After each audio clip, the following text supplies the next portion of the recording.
engaging and taking the time to really get to know people regardless of identity, right? The focus on this particular workshop is going to be LGBTQ plus inclusion, but in general, when we just think about how we engage others, what that looks like, what that feels like for us. So I just wanted to kind of start there. And let me go back and get my screen shared again. Anyone that might want to share what they thought about the video or any thoughts that came up for you?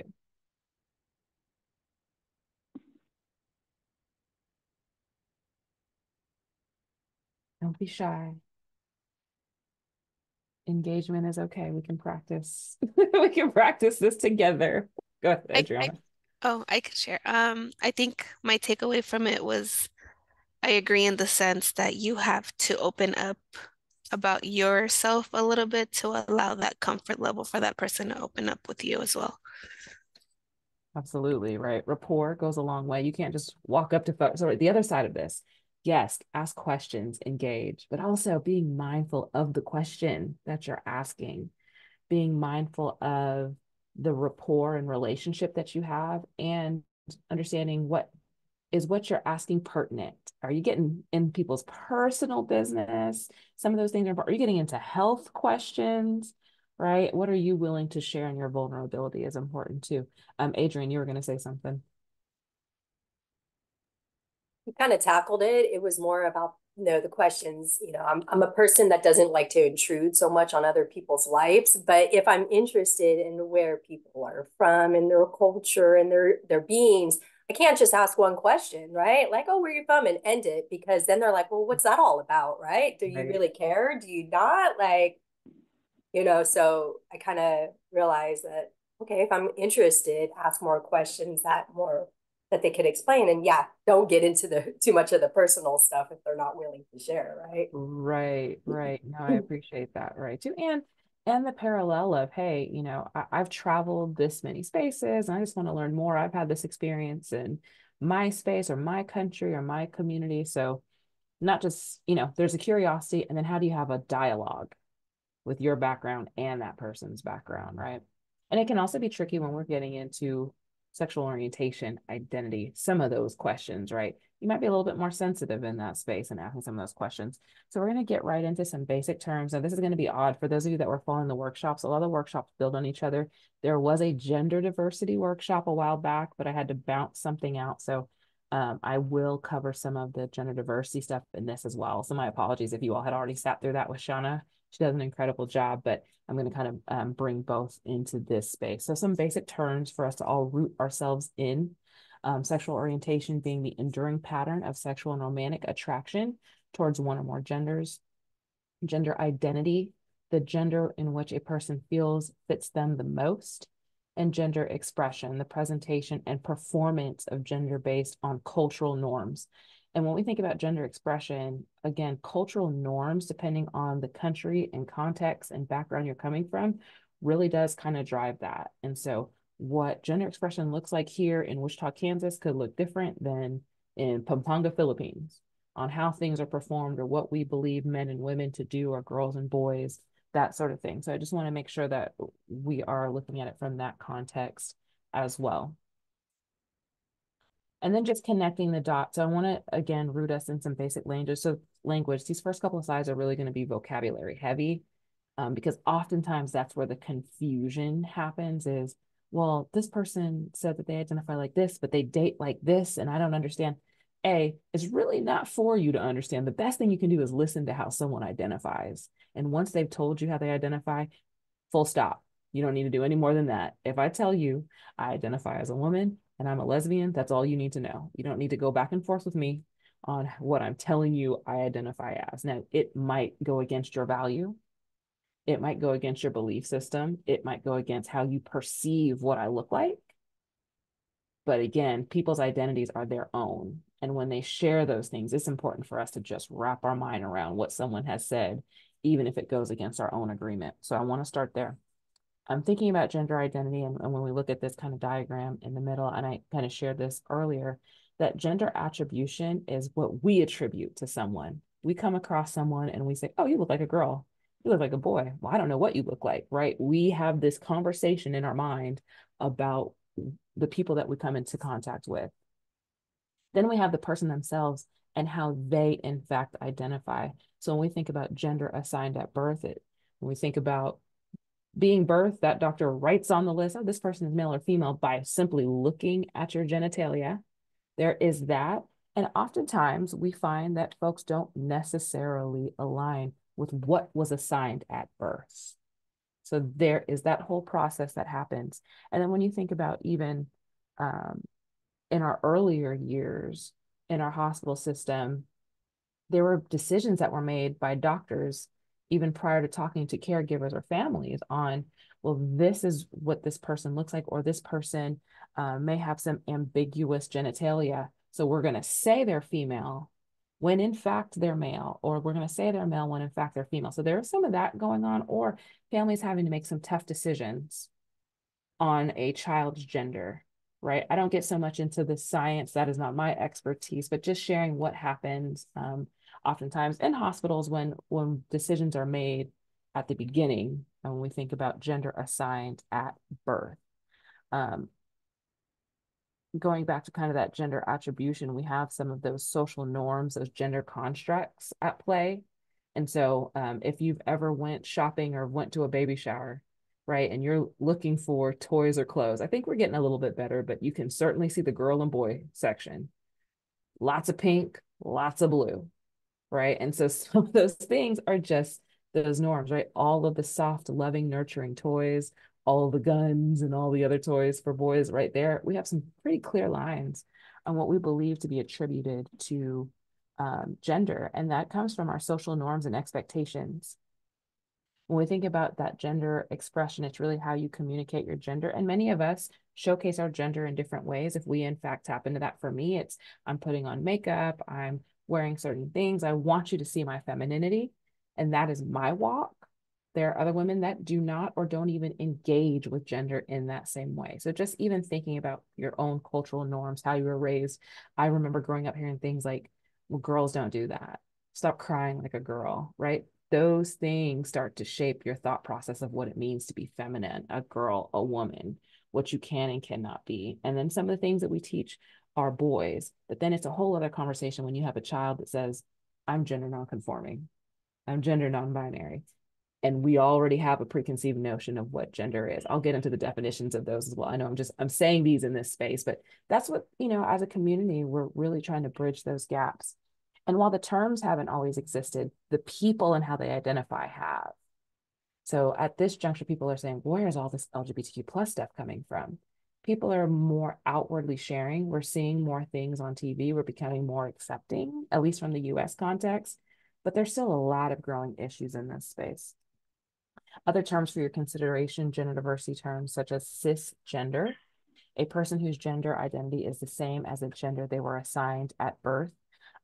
Cis meaning from the Latin prefix on the same side. I identify as a cisgender woman. Everything aligns for me. Then you have transgender. And when we think about the Latin prefix of trans, that means to be on the other side. And so you have an umbrella term describing a person whose gender identity is different from what the gender assigned at birth is. Okay, again, an umbrella term. Non-binary is an umbrella term for a person whose gender identity does not align with the binary that we use, i.e., man or woman, girl or boy, right? We understand that gender, like many things, are on a spectrum. Like when you think about political views, it's not just Democrat and Republican. There's a full spectrum of how folks can identify. No different than in this space when we think about identity on sexual orientation and or your gender identity. Questions there? And or if there are folks from the community on the screen that would like to share, certainly share at your own comfort level, but we can all learn from each other. So please feel free to chime in as well if you would like to share anything. Okay. We're gonna move along. So there are also flags associated. If you've ever been to a pride parade or an event or worked alongside your local maybe your GLSEN or PFLAGs or any of those groups that are doing the work on the boots on the ground, folks working with families and communities, you may see some flags being flown. And you can see some different flags here. We have the transgender, the non-binary flag, intersex. Intersex is a person whose primary or secondary sex characteristics do not fit expectations of male or female. Going back to when I say gender, sex assigned at birth, we think about your testes and your ovaries. Some of those things for babies aren't fully formed, and yet decisions were already made about their gender. And so you can see some misalignment as children grow up and they're kind of experiencing in their own hormonal maybe imbalances or some medical things that have happened in their body, and they're trying to see where they fit on that kind of male or female binary. Gender queer, a person who does not subscribe to gender distinctions, again with that queer piece in there, may identify as neither, both, or a combination of genders. Gender fluid, a person whose gender identity is fluid or changing. Two-spirit is an umbrella term that encompasses gender identities recognized specifically in indigenous North American cultures. When we think about our indigenous population, oftentimes there are spiritual or important roles assigned to some of the gender identities that show up in different Native American tribes. And then across the world, when we think about some of those indigenous peoples, there are some other kind of distinctions that fall within the different cultures. It's important to know that you don't want to co-opt someone else's culture. So it would not be appropriate that if you were not a part of some of these North American indigenous cultures to utilize the term two-spirit if you don't have that cultural connection. Gender binary, and I shared this earlier, is that social construct that we only have two valid genders and that there's a man and woman, but not realizing that there is a full spectrum in the space of gender and that there's really not a binary. This number kind of changed over time, but from the latest thing I have saw, there are over 72 genders or ways in which folks can identify. And that may seem like a lot, but in certain cultures, that has always existed. There wasn't, I mean, obviously, I'm speaking from the American context of man, woman, girl, boy, but oftentimes in other cultures, you see that there are more than just those particular identifications. Questions? My screen wants to freeze. Okay. These are terms you may be most familiar with. They've been around for quite some time: lesbian, gay, bisexual, so making the transition into sexual orientation. Earlier, I was going over gender identifications. That is different than your sexual orientation. Making that clear, there are two different distinctions here. So again, lesbian, a person with a feminine gender identity who is sexually and or romantically attracted exclusively to other people with feminine gender identities. There's also flags associated here. Gay, a person with a masculine gender identity who is sexually and romantically attracted exclusively to other people with masculine gender identities, also used as an umbrella term across the LGBTQ community, right? It's not uncommon for someone that identifies as lesbian to say, I'm gay. So again, interchangeably. Bisexual, a person who is sexually and romantically attracted to people of at least two gender identities. So you may identify as a man and you are both romantically and sexually attracted to men and women, or vice versa, right? So you're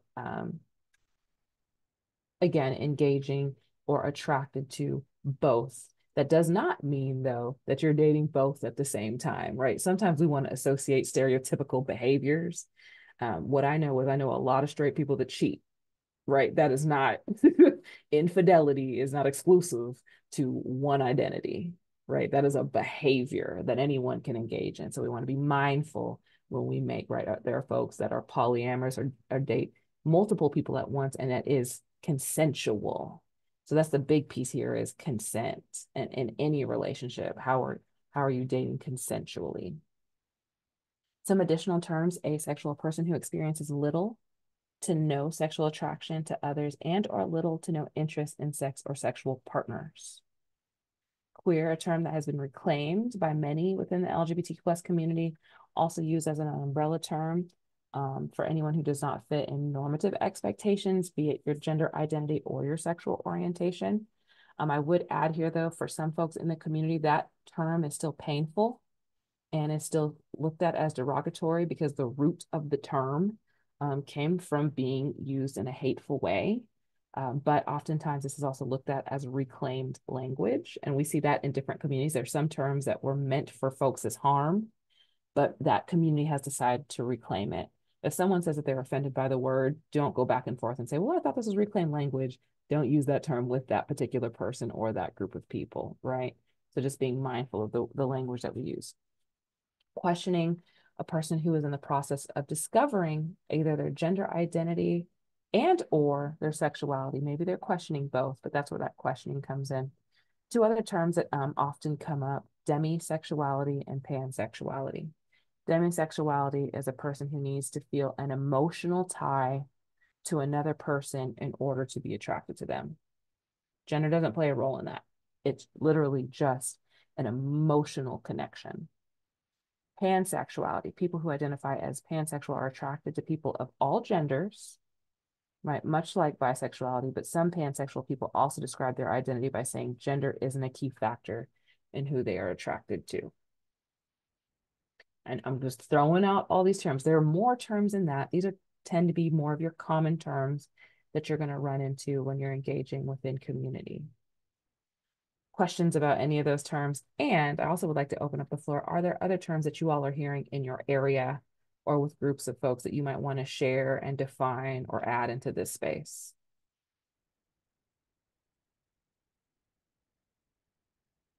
Okay, we'll move right along.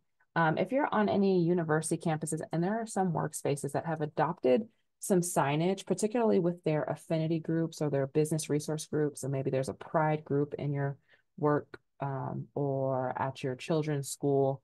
And sometimes they want to denote outwardly in those organizations or spaces or office spaces that this space is safe for the LGBTQ plus community. And it could look like this. So if you all are looking for ways to like visibly showcase that we are trained in this space and we want folks to feel welcome here, you may consider the safe zone symbol. And there are safe zone trainings out there as well. Or if you all adopt a training that you want to put in your particular organization and you want to provide some certification or certificate at the end or something that you can visualize, this is one of those things you can use. And the meaning of this symbol, the pink triangle was worn on prisoners in Nazi Germany. Oftentimes people think about the Holocaust and they just think about the hatred and the vitriol that happened to those that are Jewish. But this also affected other cultures and communities in the time frame. So there are no shortage of photos out there where you may have seen folks in the concentration camps with these triangles on them, and that designated them as gay. Even before Hitler's rise to power, German law prohibited same-sex relations, but Hitler extended that law to include same-sex kissing, embracing, and this is incredibly crazy, having same-sex fantasies. Now, how you know what someone is thinking in their mind, I don't know, but this is some of the determination on how they placed those pink triangles on folks that were in those camps. An estimated 25,000 people were convicted under this law between 1937 and 1939. They were sent to prison and later concentration camps. Their sentence also included sterilization, most commonly in the form of castration. And in 1942, Hitler extended the punishment for homosexuality to death. So the LGBTQ movement has since adopted that pink triangle and placed it into that green circle to say, you're welcome here. We want you here. We're aware of this very nasty, heinous past, but how can we reclaim what was taken from the community? So in considering what you might put together in your own organizations, if you want to put trainings or engage in trainings and you want to put something out there, this may be a symbol for your consideration, giving the meaning and the background of it. And maybe it's something totally different. Sometimes folks do flags or other things, but I always want to share that little piece of history because you don't always understand the full story when we learn things. And so when I heard about this history, it was flooring to me to really understand and see what the full picture of what was happening during the Holocaust. As we move forward, intersecting identities are important. You kind of saw from the video, right? People share like my religion or how I identify is only a portion or a piece of who I am and how I move in the world, but that's not my whole story. And so you may have folks that are struggling with the varying parts of their identities. And how do you deal with those opposing beliefs or systems? When I worked at Wichita State University, which is our state university in Wichita, I had to oversee a couple of the student groups like Black Student Union or Spectrum LGBTQ and Allies. And some of our Black students didn't feel like they could join the Spectrum group because they're like, I'm dealing with my own racial issues. I think about the intersection of my race and the Christian religion background in my household and how that intersects with my LGBTQ plus identity. Like I can't be out in this space because my church says I'm going to hell, right? And we have more affirming. I don't want to say that all religions are anti-LGBTQ, but there are some that very much are saying this is wrong.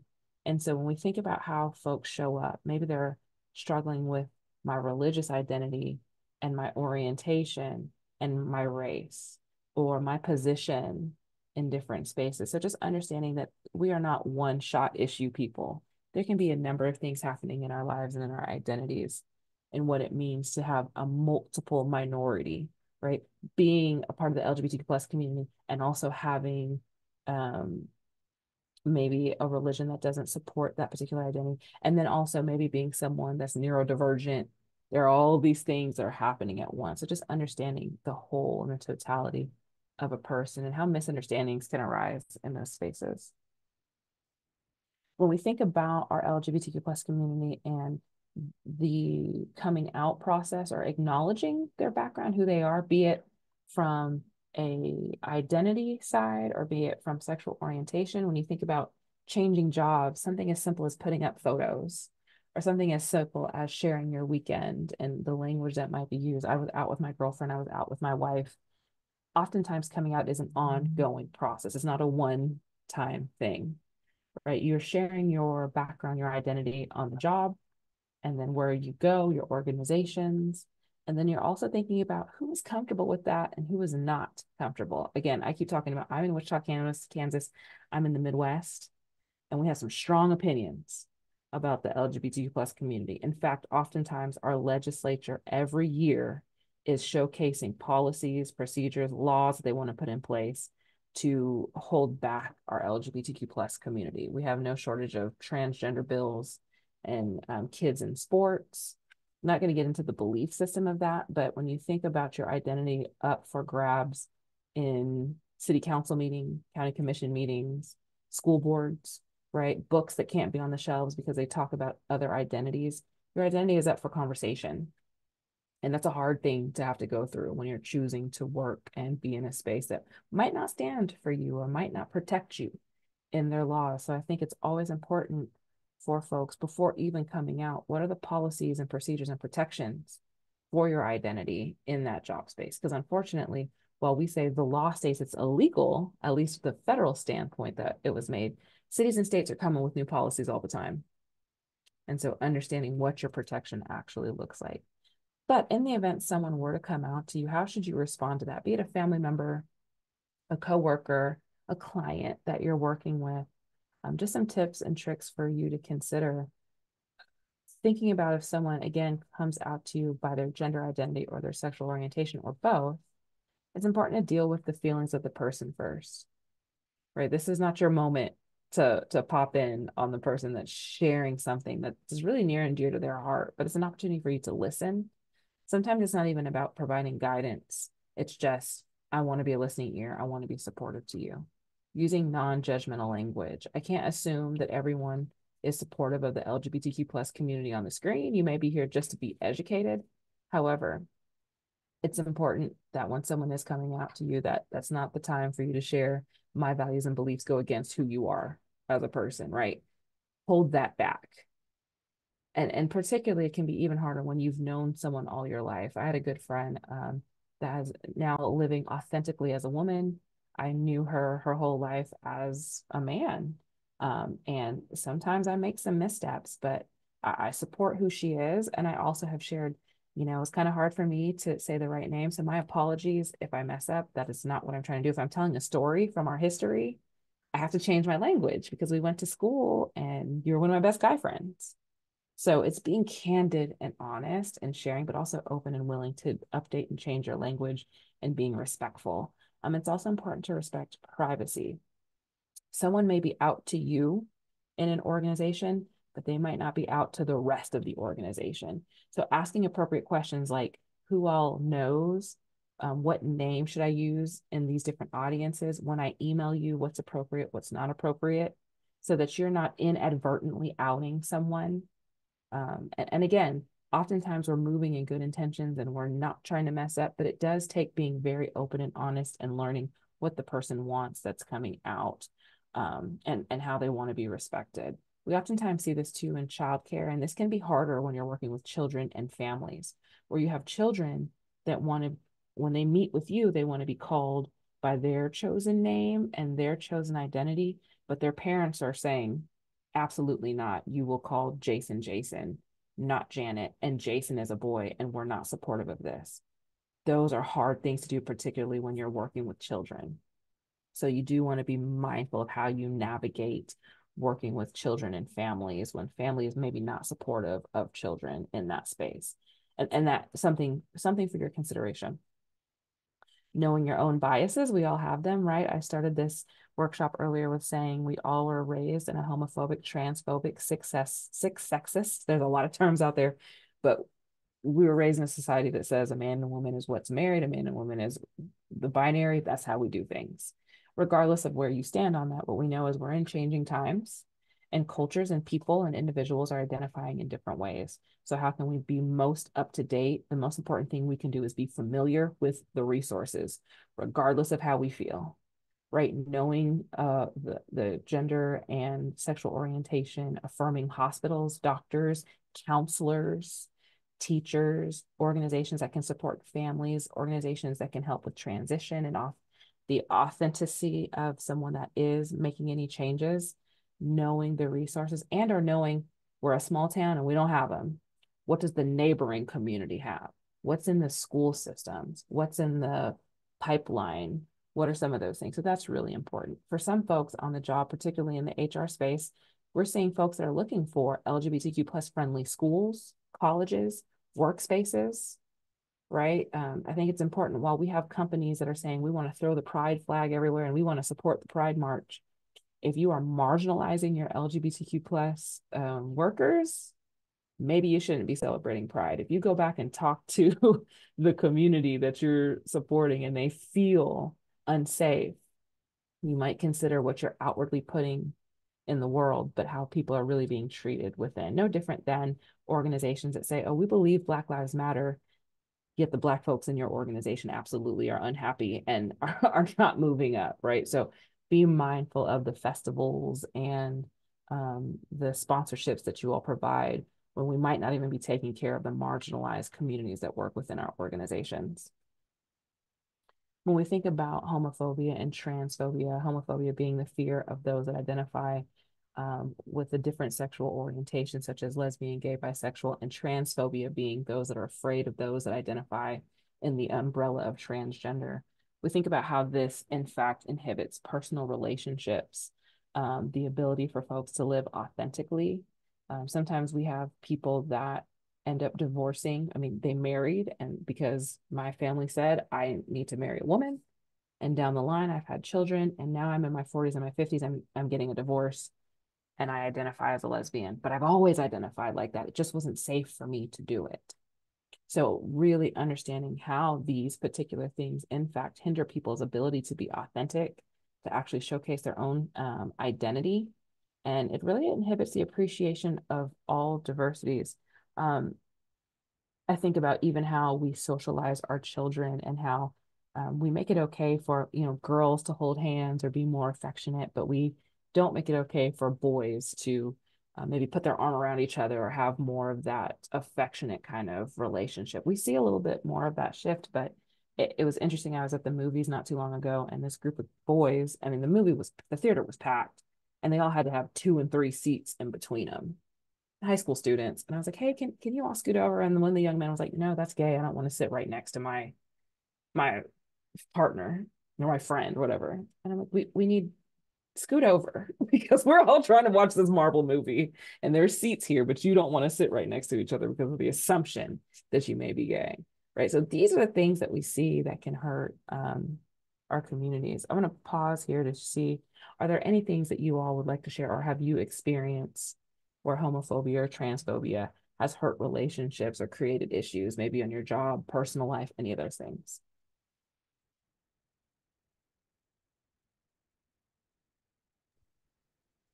I can share, I guess, in relation to your like my kids' upbringing. Hmm. Um, I have a very close circle of friends, and majority of them are gay. Um, so that's something that I've, allowed my kids to be a part of and, see that, they understand. My oldest son has asked me about it, and I've broke it down to him in a way that an 8-year-old would understand type of thing. Um, but I have a friend who's very surprised at how open I guess I am with talking to my kid about it because she's lesbian and she doesn't have that in her family. Like even though she's herself is part of the LGBT community, she Right. doesn't have that support on her end. And, so I guess it's interesting to see how she's like, I'm amazed at how you're so open to talk about it. I'm like, I mean, it's I don't see anything, wrong with it. I grew up around some of my parents' gay friends as well, and it was always something that, if you had questions, they were comfortable talking about it. Right. Right. Thank you for Yeah. sharing that. Yeah. And to your point, oh, go ahead, Alberto. Sorry, were you going to share something? It looked like you're unmuted. Okay, we're going to keep going. But I appreciate that though, too, because right there are going to be opinions when what you expose your children to. I often have those conversations with my family on, oh, why are you watching they're pissing on this particular show? And I'm like, I don't personally have a problem with it, but I'm also keenly aware that other people's parents, my kids' parents, might not be okay with this. So I'm mindful of what we're watching when their friends are over or what we're engaging in. But it is, we're in a territory where there's a level of more acceptance and then there's a level of a hard swing of a backlash. And we have to be mindful of what that looks like. I also want to make sure that I bring in some critical facts. Transgender youth, and this is some data as of 2018, transgender youth are more likely to attempt suicide than their cisgender peers. Transgender boys are over 5 times more likely to attempt. Transgender girls twice as likely to attempt. Transgender people expect to live only half as long as the general population at about 35 years versus 78.6. Transgender people experience higher rates of unemployment and poverty. Those rates are higher for transgender people of color. So thinking about the intersection of race, ethnicity, and gender identity. Um, we see a high number of violence and murder in our transgender community. Specifically, every year we see the number of transgender or gender non-conforming people fatally shot or killed by other violent means. And this is a global issue, the majority of which continue to be Black and Latina, Latinx, transgender women. We say at least because oftentimes those stories go unreported or they're misreported. If you want to learn more about what's happening in that space, the Human Rights Campaign or the HRC does a tracking of those numbers. And they also do an incredible job of telling the stories of the folks that have been murdered so that you can really get the human side of what is happening across the community. Um, Again, even in some of the data that was shared at the top of this PowerPoint, what seems to have helped, or at least what we've seen GLSEN report out on and some of these other larger organizations, is by just affirming a child's name, if only one person in their day calls them by their chosen name or refers to them by their chosen identity, that can bring down that suicidality number. One person, if one adult, one teacher, one person that they come in contact with in their day can bring those numbers down. So again, we go back to those personal beliefs and having the conversation around how we handle some of these subjects with our children is touchy. And I want to be, as a parent, I want to be mindful and respectful of what it means to have your K through 12 kids trying to figure out their identities and what the environment says is okay and is not okay. But the data doesn't lie. So just understanding what those numbers mean and thinking about the growing number of suicide in our country says a lot. Additional critical facts, Gallup continues to do polling. So if you want to learn more, you can go to the Gallup poll specifically on LGBTQ identification. And this is in the US context, but based on aggregated data in 2023 through phone surveys, which encompass the interview of about 12,000 Americans ages 18 and older, Their data came back saying bisexual adults make up the largest proportion of the LGBTQ population in the US. Gay and lesbian are the next common identities. And then slightly less than 1% of US adults, or about 1 in 8 LGBT plus adults, are transgender. So again, this is just some of the data that they pulled to be able to give us a sense of what the makeup of the varying identities look like in our community. When we think about generation, so when you break that down, again, as of 2023, we look at Generation Z, which is kind of our most, well, Generation Alpha is our most current generation, but that's still formulating that growth of what those children are going to be like. I have an Alpha at home, she's 5. But when we think about Generation Z, that next generation, about 22.3%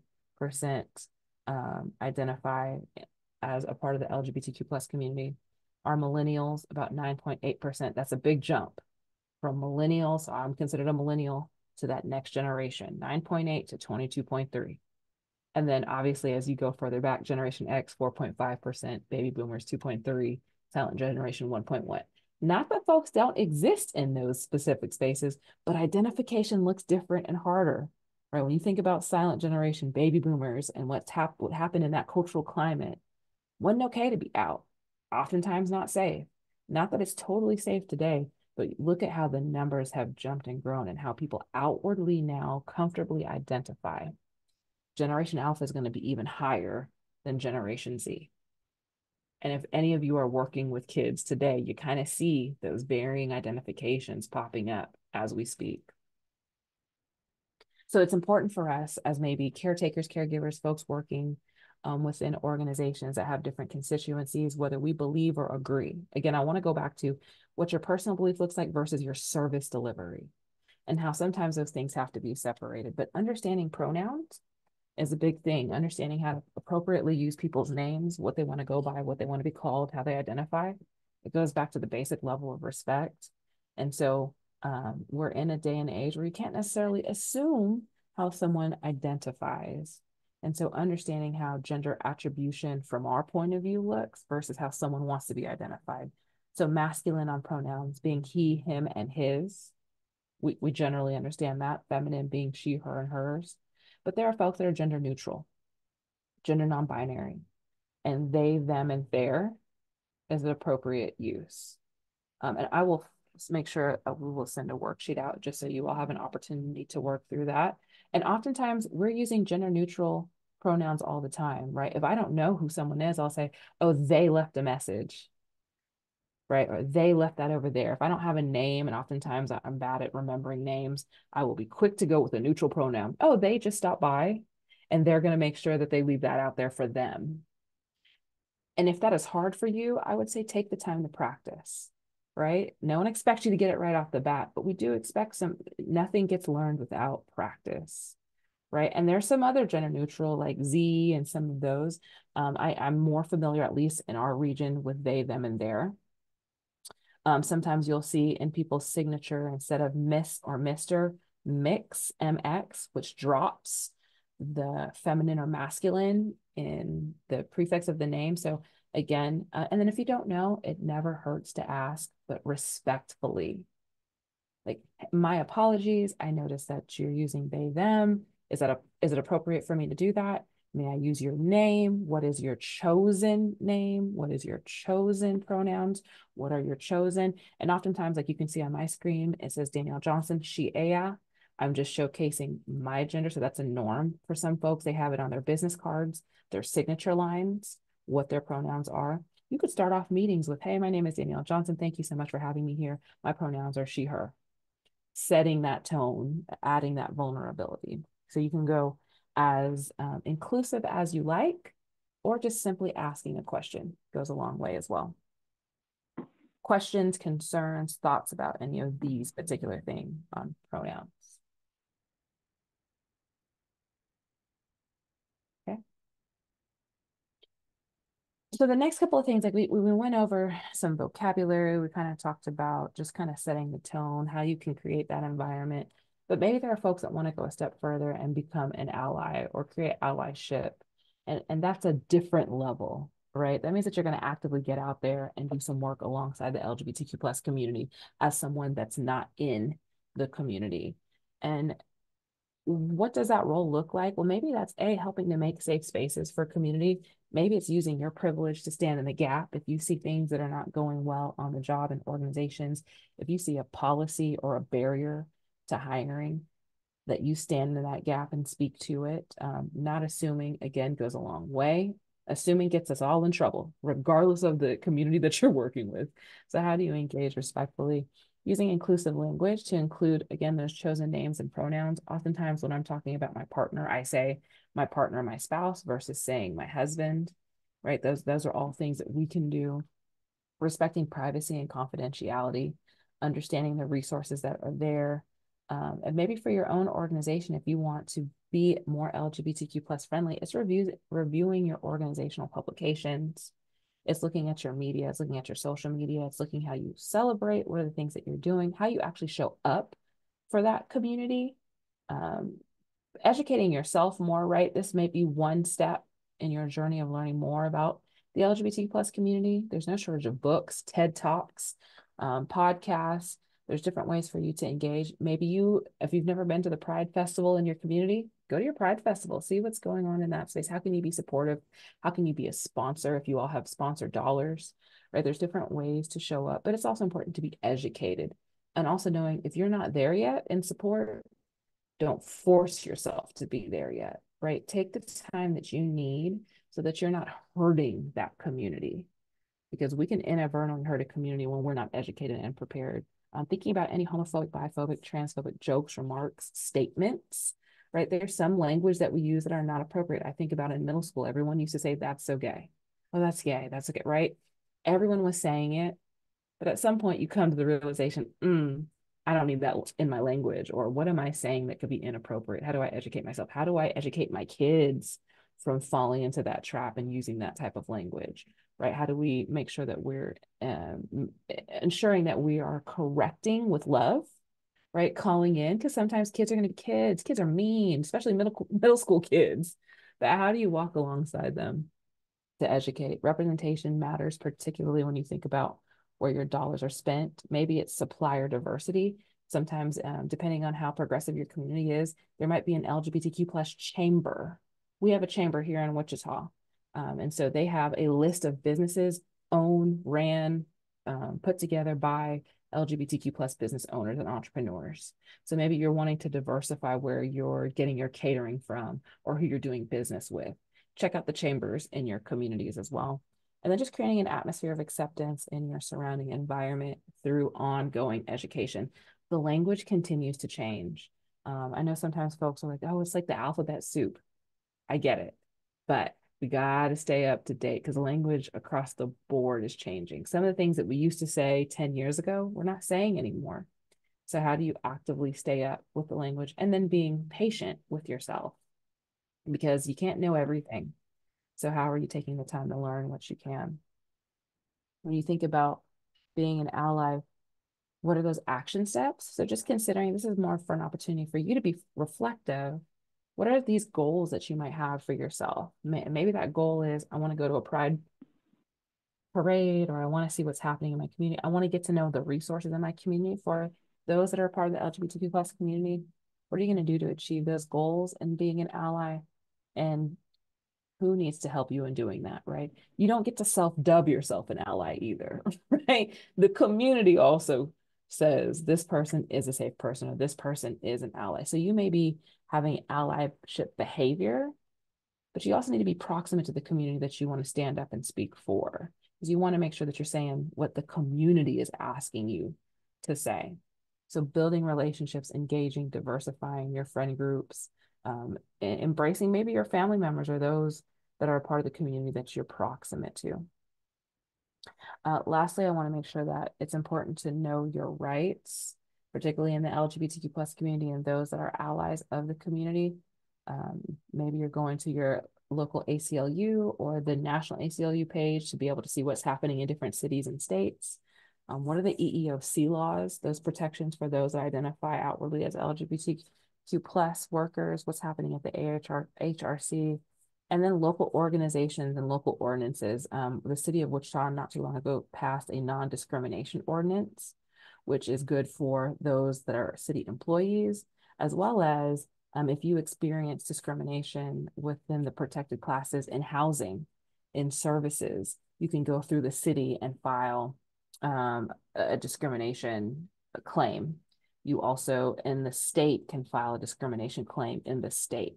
So, what are those processes so folks know how to equitably move forward in the event something were to happen with discrimination in their job place?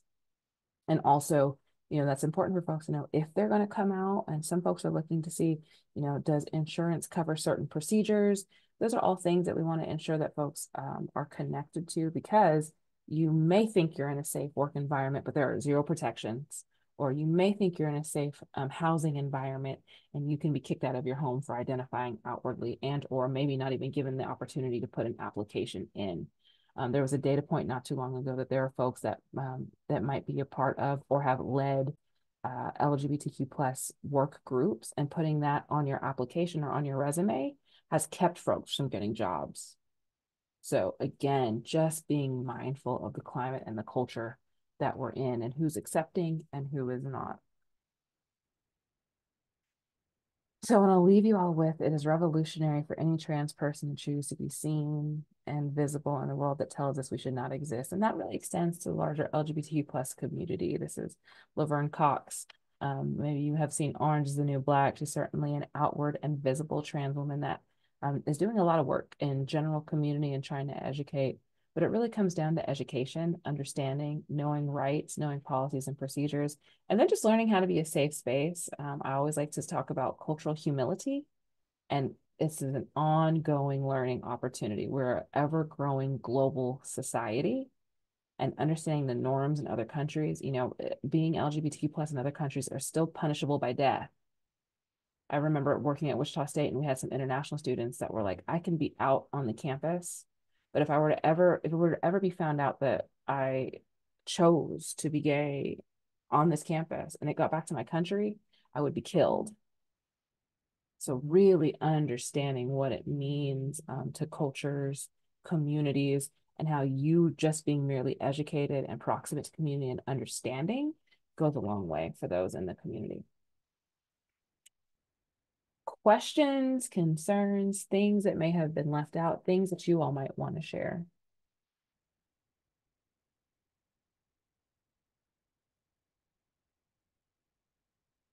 I covered it that well.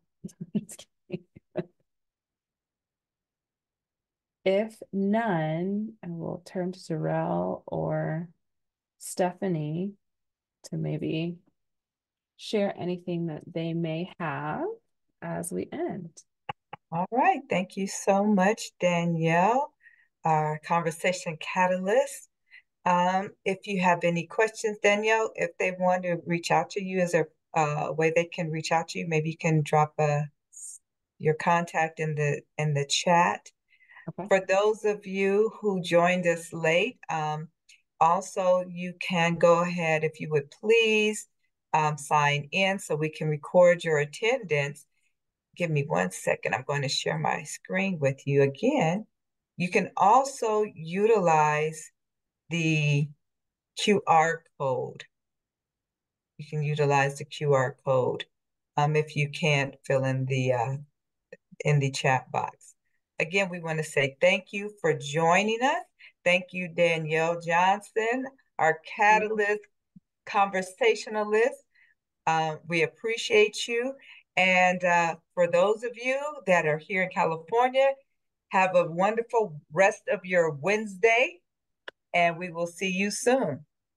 Have a great day, everyone. Bye now. Thank you.